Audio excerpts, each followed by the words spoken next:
అందరికీ నమస్కారం. బొత్స సత్యనారాయణ ఈ పేరు పెద్దగా పరిచయం అవసరం లేదు, రెండు తెలుగు రాష్ట్రాల్లో తెలిసిన పేరే.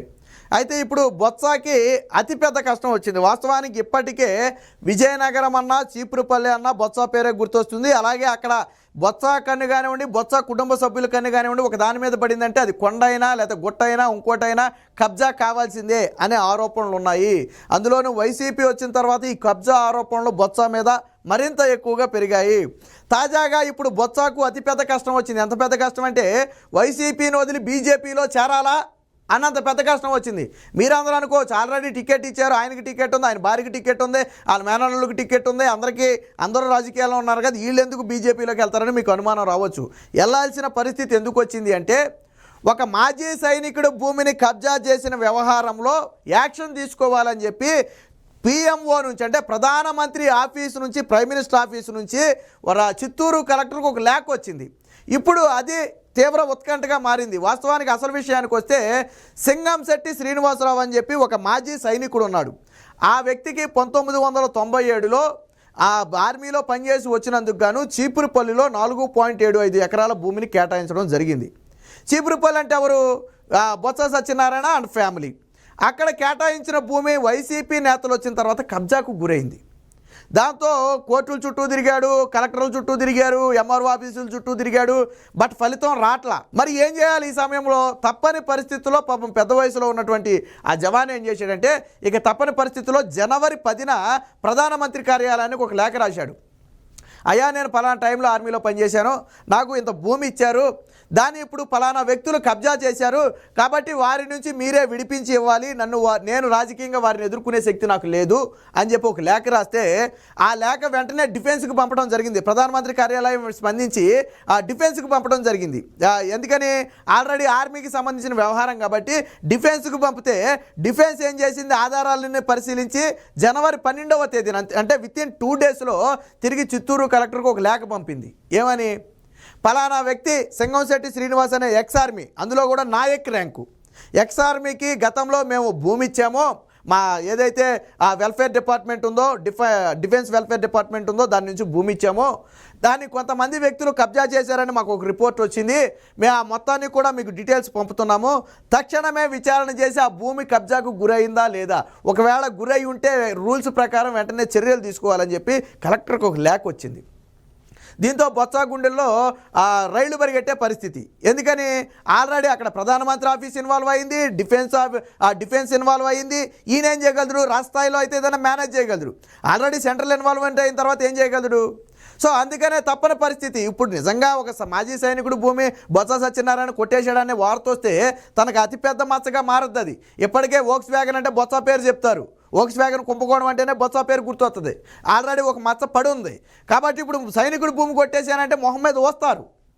ఏం చేయాలి? తప్పని పరిస్థితి. రాష్ట్రం వరకు అయితే మేనేజ్ చేయగలరు మంత్రి కాబట్టి, మరి సెంట్రల్ ఇన్వాల్వ్ అయితే, అందులోనూ డిఫెన్స్ ఇన్వాల్వ్ అయితే బొత్స సత్యనారాయణ ఏం చేయగలడు? ఏమీ చెయ్యలేడు. కాబట్టే దీని నుంచి బయటపడాలంటే బీజేపీలోకి పోతే బెటరా, లేదా కుటుంబంలో కొంతమందిని బీజేపీలోకి దోసి దీన్ని సామరస్యంగా క్లోజ్ చేసే ప్రయత్నం చేద్దామా అని మంతనాలు జరుపుతున్నట్టుగా ఆ చీపురుపల్లి నియోజకవర్గంలో ఊహాగానాలు నడుస్తున్నాయి. వాస్తవానికి బొత్స సత్యనారాయణ 2 నెలలు తొక్కుపట్టాడు. అంటే ఇప్పటివరకు జనవరి 12న వస్తే లేక ఇప్పటివరకు తొక్కుపట్టాడు. ఏది కలెక్టర్ కూడా ఎటువంటి చర్యలు తీసుకోవాలా. ఇప్పుడు ఏం చేశాడంటే, ఈ సింగంశెట్టి శ్రీనివాస్ అనే వ్యక్తి ఎవరైతే మాజీ సైనికుడు ఉన్నాడో, ఇప్పుడు ఎన్నికల కోడ్ వచ్చిన తర్వాత మరొకసారి కలెక్టర్ని కలిశాడు. గతంలో కేంద్రం నుంచి మీకు ఒక లేఖ వచ్చింది కదా, దాని మీద తీసుకున్న చర్యలు ఏంటో చెప్పండి అని చెప్పి మళ్ళీ దాన్ని కదిపే ప్రయత్నం చేయడంతో ఇప్పుడు మళ్ళీ అందరిలో కూడా ఒక రకమైన టెన్షన్. ఒకవేళ కలెక్టర్ స్పందించకపోతే డిఫెన్సే స్వయంగా రంగంలోకి దిగి ఒక కమిటీని వేసి విచారణ చేసి దాని మీద చర్యలు తీసుకునే అధికారం కూడా ఉంటుంది. అప్పుడు బొత్సకి అబాసుపాలవుతారు, రాష్ట్ర అధికారులు కూడా అబాసుపాలవుతారు. ఒకవేళ బొత్స కబ్జా చేసిన మాట వాస్తవమేనని తేలితే రాజకీయంగా అతిపెద్ద మచ్చను ఎదుర్కోవాల్సి ఉంటుంది. ఇప్పటికే కొండ గుట్ట శాండు ల్యాండు వైను అని తేడా లేకుండా దొరికిన ప్రతిదీ కూడా బొత్స అండ్ ఫ్యామిలీ దోచేస్తుంది విజయనగరంలో అని చెప్పి పూర్తి స్థాయిలో వ్యతిరేకుతుంది. ఆల్రెడీ అలా దోచుకున్న డబ్బుతోనే ఈరోజు టికెట్లు తెచ్చుకున్నారని చెప్పి సొంత పార్టీలోనే మాట్లాడే పరిస్థితి. బొత్సకి టికెట్ ఉందా, లావిడికి కూడా టికెట్ ఇచ్చారు. ఎందుకంటే అసలు ఎంపీలుగా పోటీ చేయడానికి ఎవడు ముందుకు రాని పరిస్థితి కాబట్టి. సరే, డబ్బు ఫుల్గా ఉంది కాబట్టి ఆ గెలవాలనే ఉద్దేశంతో టికెట్లు తీసుకుని ఉండొచ్చు, అది వేరే విషయం. సో దీనికి సంబంధించిన కొన్ని వివరాలు కూడా ఉన్నాయి మన దగ్గర, ఒకసారి చూద్దాం. సో ఇది ఇక్కడ చూడండి, from Singamsetti Srinivasu ex service man Naik rank అని చెప్పి దాని డీటెయిల్స్ రాశారు. To prime minister, to the prime minister PMO office అని చెప్పి రాశారు. ఇది ఇక్కడ చూడవచ్చు, ప్రైమ్ మినిస్టర్ ఆఫీస్కి రాసింది 10 జనవరి 2024. సో ఏంటిది సబ్మిట్ చూడండి ఒకసారి. Land scam of allotted land 4.75 acres to ex service man under ex service welfare central ministry of defence scheme in Vizianagaram district Andhra Pradesh Cheepurupalli. So నాకు ఈ స్కీమ్ కింద X service welfare central ministry defence scheme కింద నాకు 4.75 ఎకరాలను ఇచ్చారు. But ఎప్పుడు ఇచ్చారు? అది 1997లో ఇచ్చినటువంటి ల్యాండ్ అది. కాబట్టి ఇప్పుడు అది కబ్జాకి గురైంది, చర్యలు తీసుకోవాలని చెప్పి చెప్పడం జరిగింది. ఆల్రెడీ ఇప్పటికే కోర్టుకి వెళ్ళడం జరిగింది, అలాగే ప్రిన్సిపల్ సెక్రటరీకి పంపడం జరిగింది, డిస్టిక్ కలెక్టర్ పంపడం జరిగింది, రెవెన్యూ డివిజనల్ ఆఫీసర్కి, అలాగే చీపురుపల్లి తహసీల్దార్కి, అందరికీ కూడా తిరగడం జరిగింది. ఇక్కడ చూడండి, చాలా స్పష్టంగా పేర్లు అయితే మెన్షన్ చేయడం జరిగింది. ఎవరి పేర్లు అనేది ఒకసారి చూద్దాం. చూడండి ఇక్కడ చూడండి, నీట్గా పేర్లు మెన్షన్ చేశాడు. ఎవరు కబ్జా చేశారనేది కూడా ఇందులో మెన్షన్ చేయడం జరిగింది. Botsa Satyanarayana team head. ఈ మొత్తానికి కర్త కర్మ క్రియ ఎవరంట? బొత్స సత్యనారాయణ. సో చిన్న శ్రీను ఎవరైనా విజయనగరం మున్సిపల్ చైర్మన్, ప్రస్తుతానికి విజయనగరం మున్సిపల్ చైర్మన్గా ఉన్నటువంటి చిన్న శ్రీను, అలాగే మెంబర్ ఆఫ్ పార్లమెంట్ అయినటువంటి చంద్రశేఖరు, వీళ్ళు ముగ్గురు కలిసి 4.75 ఎకరాల భూమిని కబ్జా చేశారు. సో వీళ్ళు ముగ్గురు రాజకీయంగా ఉన్నారు కాబట్టి నేను రాజకీయంగా వాళ్ళని ఎదుర్కోలేను, కాబట్టి దయచేసి విచారణ చేసి నా భూమి నాకు ఇంపించాలని చెప్పి తన ఆధారాలతో సహా, మొత్తంగా ఆధారాలతో సహా, తన ఇదిగోండి ఎక్స్ సర్వీస్ మ్యాన్ ఐడెంటిటీ కార్డుతో సహా పూర్తిగా గతంలో తాను చేసిన సర్వీసు, అలాగే ఇప్పటి వరకు వివిధ అధికారుల చుట్టూ తిరిగిన డీటెయిల్స్ కానివ్వండి, వీటన్నిటినీ కూడా సెంట్రల్ గవర్నమెంట్కి అయితే పంపడం జరిగింది. ఎప్పుడైతే ఆ ఆధారాలన్నీ సెంట్రల్ గవర్నమెంట్కి వెళ్ళాయో ఆటోమేటిక్గా అప్పుడే వెంటనే రియాక్ట్ అయింది. ఎందుకంటే ఆధారాలు ఉన్నాయి, భూమి కేటాయించిన కాగితాలు కూడా ఇప్పటి వరకు కూడా దాని దగ్గర ఉన్నాయి. వెంటనే రంగంలో దిగింది. అప్పుడు ఏం చేసింది? డిఫెన్స్ రాష్ట్రానికి ఒక లేఖ పంపింది, అది కూడా చూద్దాం. సో ఇక్కడ చూడండి, government of India, ministry of defence, department of X service man welfare అని చెప్పి ఇది ఎక్కడ వచ్చిందంటే మినిస్ట్రీ ఆఫ్ డిఫెన్స్ నుంచి ఎవరికి వచ్చింది? The district collector Chittoor district కలెక్టర్కి 12వ తారీఖున వచ్చింది. ఎప్పుడు? 10న లేఖ రాస్తే 12న వెంటనే కలెక్టర్కి లేఖ వచ్చింది. ఏమని వచ్చింది చూడండి ఇక్కడ. Singamsetti Srinivasarao regarding to land scam of allotted land 4.75 acres to ex service man under ex service welfare central ministry of defence scheme in Vizianagaram. So దీని మీద వచ్చింది. వెంటనే మీరు చూడండి ఇక్కడ, it is to request to look in to the matter and take necessary action as per rules. అంటే దీని మీద తక్షణమే విచారణ చేసి రూల్స్ ప్రకారం ఒకవేళ ఆ భూమి గన కబ్జాకి అయితే సంబంధిత వ్యక్తుల మీద చర్యలు కూడా తీసుకోవాలి, దీనికి సంబంధించిన పూర్తి నివేదికను తిరిగి మాకు కూడా పంపాలని చెప్పి ఆడు స్పష్టంగా లేఖ రాయడం జరిగింది జనవరి 12న. బట్ ఇప్పటి వరకు కూడా దీనికి సంబంధించి కేంద్రానికి రిప్లై వెళ్ళలేదు, దీనికి సంబంధించి ఎటువంటి విచారణ కూడా జరిగినట్టుగా ఇప్పటి వరకు అయితే లేదు. అంటే మరి ఏం జరుగుతుంది ఇక్కడ? బొత్స సత్యనారాయణ రాష్ట్రంలో అధికారంలో ఉన్నాడు కాబట్టి తొక్కుపట్టాడు. ఎన్ని రోజులు తొక్కుపడతాడు? రేపు ప్రభుత్వాలు మారిన తర్వాత అయినా సరే దీని మీద విచారణ చేసి బొత్సనే ఆ సైనికుడు భూమి కబ్జా చేశాడు అంటే తనకు రాజకీయంగా అతిపెద్ద మచ్చ.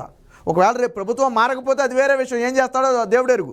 ఒకవేళ ప్రభుత్వాలు మారితే బొత్స ఇబ్బంది పడిపోతాడు. ఆల్రెడీ వోక్స్ వ్యాగన్ మచ్చ ఆల్రెడీ మీద పడి ఉంది. కాబట్టి అందుకనే ఇప్పుడు బీజేపీలోకి జంప్ అయిపోవాలా, దీని నుంచి బయటపడాలి, ఎక్స్ సర్వీస్ మ్యాన్ భూమిని ల్యాండ్ స్కామ్ జరిగిందనే విషయం నుంచి బయటపడాలంటే వేరే దారి కనపట్ల. వాస్తవానికి నిన్న మొన్నటి వరకు అయితే బీజేపీ కొంత వైసీపీతో కలిసి ఉంది కాబట్టి సరే కొద్ది గొప్ప కవర్ చేసే ప్రయత్నం జరిగింది అనుకోవచ్చు.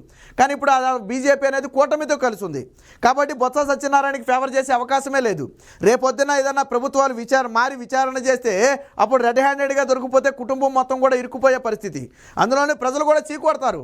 ఇప్పుడు ఒక ఎక్స్ సర్వీస్ మ్యాన్ దేశానికి అన్ని రోజులు సేవలు అందించి వచ్చిన వ్యక్తికి ప్రభుత్వం ఇచ్చిన భూమిని నువ్వు కబ్జా చేయడమేదా, సిగ్గు లేదా, ఇప్పటికే దొరికిన కాడికల్లా దోచుకున్నావు, సైనికులను కూడా వదిలిపెట్టట్లేదని చెప్పి మొహం మీద కాండ్రించి చూసే పరిస్థితి వస్తుంది. కాబట్టే తప్పని పరిస్థితుల్లో ఇప్పుడు బీజేపీ వైపు చూస్తున్నాడు.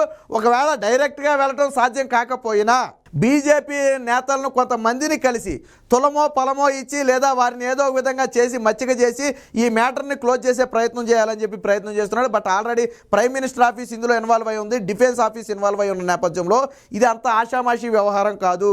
అందులోనూ దీని మీద యాక్షన్ తీసుకోవాలని చెప్పి ఆల్రెడీ డైరెక్ట్గా సెంట్రల్ డిఫెన్సే కోరిన నేపథ్యంలో ఖచ్చితంగా తీసుకోవాలి. రేపు కోర్టులైనా సరే దీన్ని సివియర్ యాక్షన్ తీసుకుంటే పిఎంఓ ఆఫీస్ నుంచి ఇన్స్ట్రక్షన్ వచ్చినా మీరు పాటించట్లేదు, కోర్టు ఇన్స్ట్రక్షన్ పాటించట్లేదు అని చెప్పి రేపు వీరి మీద ఆగ్రహం వ్యక్తం చేసినా చేయొచ్చు. సో మొత్తంగా ఇప్పుడు బొత్స అయితే పక్క చూపులు చూస్తున్నాడు. ఏదైతే మాజీ సైనిక ఉద్యోగుడి స్కామ్కు సంబంధించి బొత్స పేరు, ఆయన మేనల్లుడి పేరు, అలాగే ఎంపీ పేరు ఇరుక్కుపోయిందో, దీంతో తప్పుకునే ప్రయత్నం కోసం పక్క పార్టీల వైపు చూస్తున్నాడని చెప్పి చీపురుపల్లిలో జోరుగా ఊహాగానాలు సాగుతున్నాయి.